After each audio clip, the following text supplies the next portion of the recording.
Hey everyone, and welcome back for another deep dive. Today we're going to be tackling a pretty big topic. Progress? Mm. What it actually means, Yeah. what are some of the hurdles that come along with it? Right. We've got a whole bunch of different sources that look at this from a bunch of different angles. Historical context, the environment, Oh, the wow. economics, even societal impacts. Interesting. So by the end of this deep dive, Mm. you're going to walk away with a really solid understanding of not just those challenges that we face, Right. but also how certain people are kind of using their unique strengths to navigate them. Okay. And we're going to be focusing specifically on folks with Asperger's and ADHD. Oh, cool. That's a great area to focus on. Yeah, and what I found so interesting in these sources was how they really dissect this whole idea of progress. Yeah. Like, it's not just this one thing. Yeah. It's this multifaceted idea with, the scientific side, the technological, and even social dimensions. Yeah, it's really interesting how the sources tease those apart because it's easy to think about progress as just this straight line forward. Yeah. But it's really so much more nuanced than that. Absolutely. So how do those different types of progress all fit together then? They're definitely interconnected, but each one has its own distinct impact. It's Yeah. like they're kind of weaving together to create this tapestry of how we advance as a society. Hmm. And actually, speaking of advancements, the sources bring up this really fascinating example, the East Asian miracle. Oh, right. Those countries like South Korea and China Yeah. transforming from these developing economies to being major players on the world stage. Exactly. It's definitely a success story. Huge success. But the sources also point out that even with this incredible period of growth, there are all these potential new challenges on the horizon, Like what? particularly with the rise of AI. AI. It's the topic on everyone's mind right now. It really is. But how could AI impact something as massive as the East Asian miracle? Well, a lot of that growth was fueled by manufacturing, right? Yeah. And AI could really disrupt those traditional industries, Uh-huh. potentially leading to what economists call terms of trade losses. Terms of trade losses. Yeah, so imagine if a country's main exports Okay. suddenly become less valuable on the global market. Mm. That could have huge implications, especially for developing nations. Yeah, so give me a concrete example of that. Okay, so picture this. You've got a factory in Vietnam producing clothing. Going. Now imagine that AI-powered robots can make clothing more efficiently and cheaply in Europe or the US. Oh, wow. Suddenly, the demand for those Vietnamese-made clothes drops, Yeah. which impacts their economy. Right. Yeah, it's like the playing field shifts. Exact. And those who were winning under the old rules now have to adapt super quickly They do. to stay competitive. Yeah, it's a whole new ballgame. So we've got this incredible wave of progress. Yeah. But now AI comes along and adds this whole other layer of complexity on top of it. Exactly, and AI is just one example of the exponential growth that we're seeing in technology overall. Right. This isn't the slow, steady progress of the past. Mm-hmm. It's happening at an incredibly fast pace. It's almost like we're on a rocket ship. Oh, I love that analogy. Just constantly accelerating. That's a perfect way to put it. And, the sources really emphasize that this rapid pace brings some serious challenges with it. Okay, so like what? What are we talking about here? Well, one of the most pressing is the environmental risk. Our planet is under a lot of stress, and these sources are arguing that the small incremental improvements that we've been making just won't cut it anymore. Yeah. We need radical innovation to manage global issues like climate change. So we need to think bigger than just reusable shopping bags. Exactly. It's about breakthroughs in energy, transportation, even the way we produce food. We need to fundamentally change our approach. It's like hitting the reset button. In a way. But without losing all of the progress that we've already made. But how do we even do that? Well, the sources suggest focusing on what they call targeted interventions in specific technological fields. Okay. So it's not about spreading our resources thin. Right. It's about concentrating our efforts where innovation can have the biggest impact. So give me an example. Okay. So instead of investing in incremental improvements to existing combustion engines, we could pour those resources into developing entirely new forms of clean energy. Okay. Yeah. That's where the real breakthrough potential lies. Right. Yeah, I like that strategy. I too. So we've got the speed of progress. We've got these risks to the environment. Yeah. But these sources also delve into something that I find particularly fascinating. The role of neurodiversity in all of this. Yes. the unique perspective and strengths that individuals with Asperger's and ADHD bring to the table. Totally. This is where we start to see how, even amidst these complex challenges, there's this immense potential for positive change. Absolutely, and there's so much to unpack there. I know. This is what I love about this whole topic, this idea that what might be seen as a challenge in one context Yeah, can actually be a superpower in another. I love that. And the sources really dive into the cognitive strengths often associated with Asperger's, like Sure. high IQ scores and just exceptional abilities in STEM fields. These are skills that are increasingly valuable in our technologically driven world. It's fascinating to think about how these strengths could be harnessed to tackle the challenges of the future. Right. Solving these complex problems, analyzing massive amounts of data. Yeah, These are areas where individuals with Asperger's could really excel. absolutely. And the sources also highlight how people with Asperger's tend to develop these really intense specialized interests, which often leads to deep expertise in specific areas. Right. And this kind of focus and depth of knowledge is becoming more and more valuable in today's world. Yeah, it's almost like they're wired for the challenges of the future. It seems that way. And it's not just about technical skills, right? No, not at all. The sources also emphasize the honesty and loyalty that's often associated with people with Asperger's. Yes, such important quality. Incredibly valuable in any workplace, especially now when trust and transparency are so important. Right. It's about building strong teams and fostering this culture of respect and understanding where everyone can thrive. Okay, so we've painted a pretty amazing picture of the potential here. Yeah. But let's be real for a second. There are also challenges that people with Asperger's and ADHD face, right? Of course. And these sources don't shy away from those challenges at all. Okay. They talk about the difficulties with social interactions, executive functioning, and sensory sensitivities. These are real hurdles that need to be addressed. Absolutely. And we can't just gloss over them. No, definitely not. It's about finding the right support systems, Yeah, the right accommodations, the right environments where these individuals can truly thrive. absolutely. That's key. And speaking of thriving, this kind of brings us back to that idea of targeted interventions that we were talking about earlier. Yes.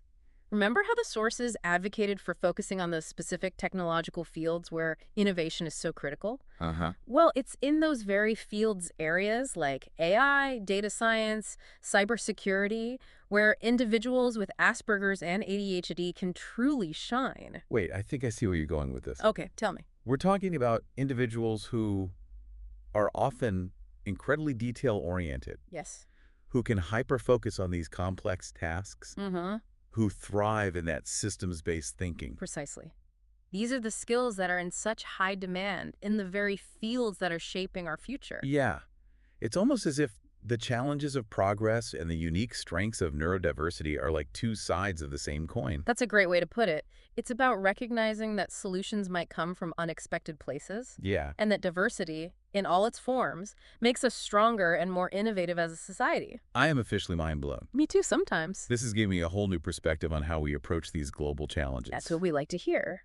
And this leads us to someone who really embodies these strengths Okay. and is actually navigating these complexities in a remarkable way. You're talking about Elias Kahlurs, right? Yes.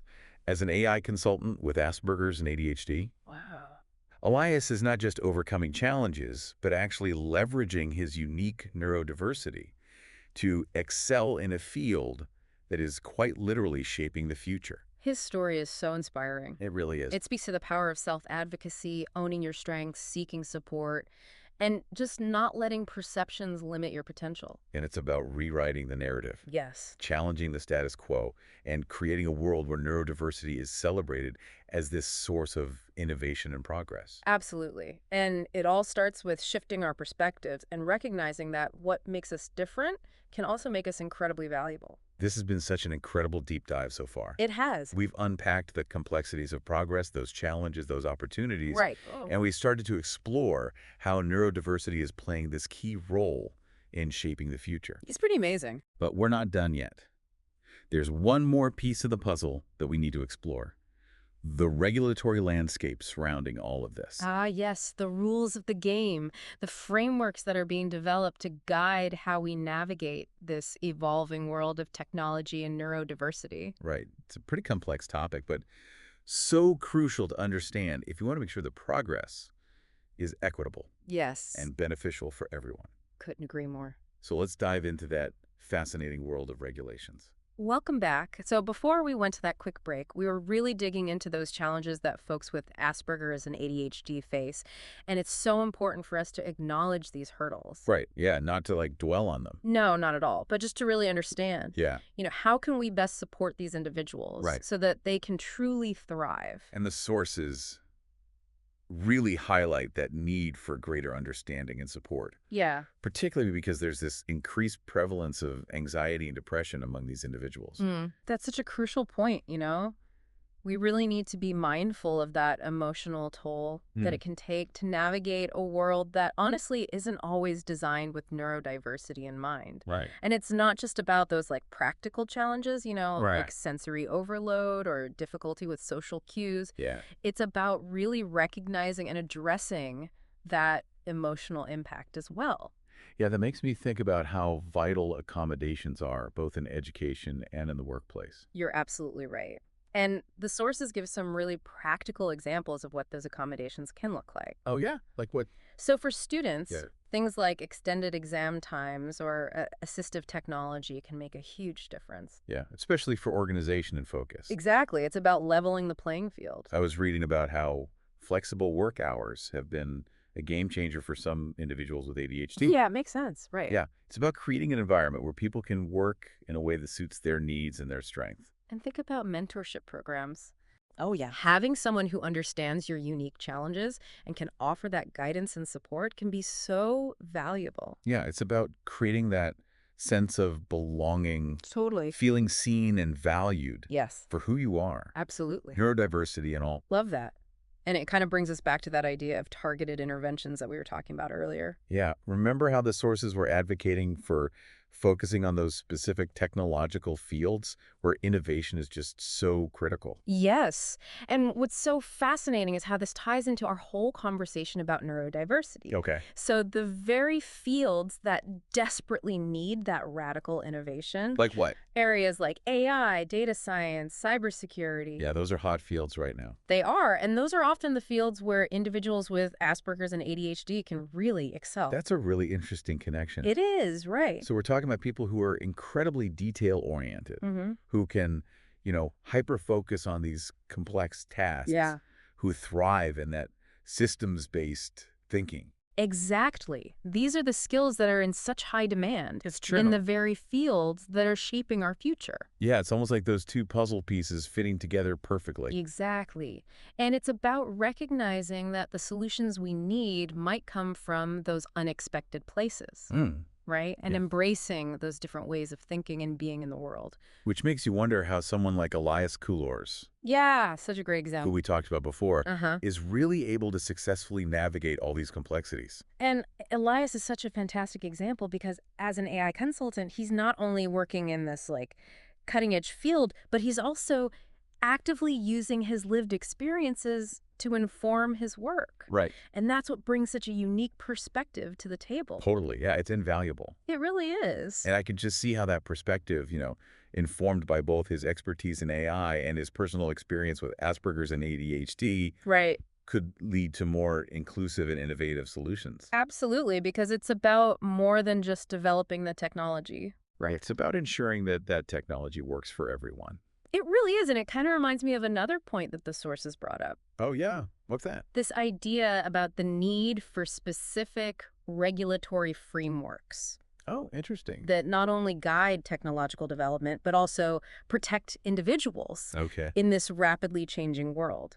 I see what you mean. We kind of need some rules of the road as we navigate this uncharted territory. Exactly. And that's precisely what we're going to be diving into in the final part of our deep dive today. Okay. We're going to explore that regulatory landscape that's emerging around AI and data privacy, Cool. and discuss how those regulations are impacting individuals, particularly those with neurodiversity. All right, well, let's get into it then. All right, so we're back. And before the break, we were talking about the need for those regulations in this crazy, fast-moving world of AI and data. Right. And it might not sound as exciting as, self-driving cars or AI that can write poetry. Yeah, But it's so crucial, believe me. I trust you, so let's talk about those regulations. Okay. What are the sources saying about how we're kind of trying to create some order in this just explosion of innovation? Well, the good news is there's actually a lot happening. Okay, that's good. Yeah, the sources point to several initiatives that are aimed at creating those ethical guidelines for AI. Okay, so like, what are we talking about here? So, for instance, the OECD. OECD. Yeah, that's the Organization for Economic Cooperation and Development. Okay. They've developed these due diligence guidelines for AI. Mm-hmm. And then there's the NIST. That's the National Institute of Standards and Technology. Right's the one. Okay. They're offering an AI risk management framework. Okay, so lots of acronyms. Yeah, no. But it sounds like people are really putting some serious thought into how we use AI. They really are, and it's reassuring, right? Yeah, definitely. And it goes beyond just setting those rules, Okay. There are also initiatives like the OECD Catalog of Tools and Metrics for Trustworthy AI and ISO's framework for AI systems that use those large language models. So these are about like building the tools and setting the standards Exactly. to make sure that AI is developed and used in a way that actually benefits humanity. Exactly. We don't want to go down the wrong path here. No, for sure not. But AI is evolving so quickly. It is. Can these regulations even keep up? Well, that's definitely a challenge, and the sources highlight some concerns about data scraping. Data scraping. Yeah, you know how some AI systems are trained on massive amounts of data? Yeah. Well, data scraping is how they get a lot of that data. Mm. And it raises some ethical and legal questions around privacy and intellectual property rights. It's like the Wild West out there. It really is. Everyone's rushing to stake their claim in this new digital landscape, and the rules are still being written as we go. Right. And that's where organizations like the European Data Protection Supervisor come in, right? Exactly. They're creating task forces to address these issues. Okay. Especially with technologies like ChatGPT emerging so rapidly. Yeah, it feels like it's this constant game of catch-up. It does, but the key takeaway here is that there's a growing awareness of the need for solid regulations to protect individuals and ensure that AI development happens responsibly. So it's like it's a balancing act. Yeah. Fostering innovation. Right. But also making sure that we don't end up in some dystopian sci-fi movie. Precisely. And that brings us back to those OECD AI principles, which focus on promoting trustworthy AI, making sure that AI is fair, transparent, accountable, and that it respects human rights. It's all about that responsible development. It is. Using technology for good. That's the goal. But what about those individuals who are navigating this world? Right. Especially those with neurodiversity. It is, right. We need to make sure people's personal information is not misused or exploited. Absolutely. Especially in those sensitive areas. Exactly. And several states are also enacting their own really robust privacy laws, which is encouraging. Yeah. It shows that there's a growing awareness of the need to protect individuals in this digital age. Absolutely. It's like we're building those guardrails. Right. Making sure that as we move toward this future that's powered by AI and data, that we're not leaving anyone behind or putting anyone at risk. And these aren't just isolated efforts, right? No, not at all. The sources point out how international trade law is grappling with data flows across borders. Wow. So it gets really complicated. It does. It's a complex web.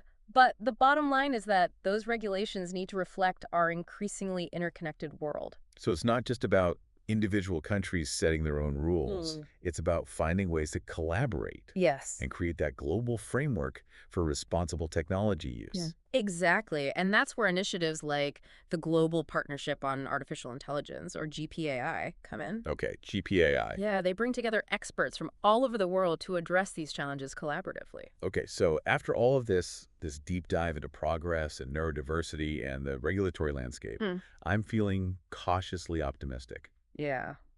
There are definitely some massive challenges ahead. For sure.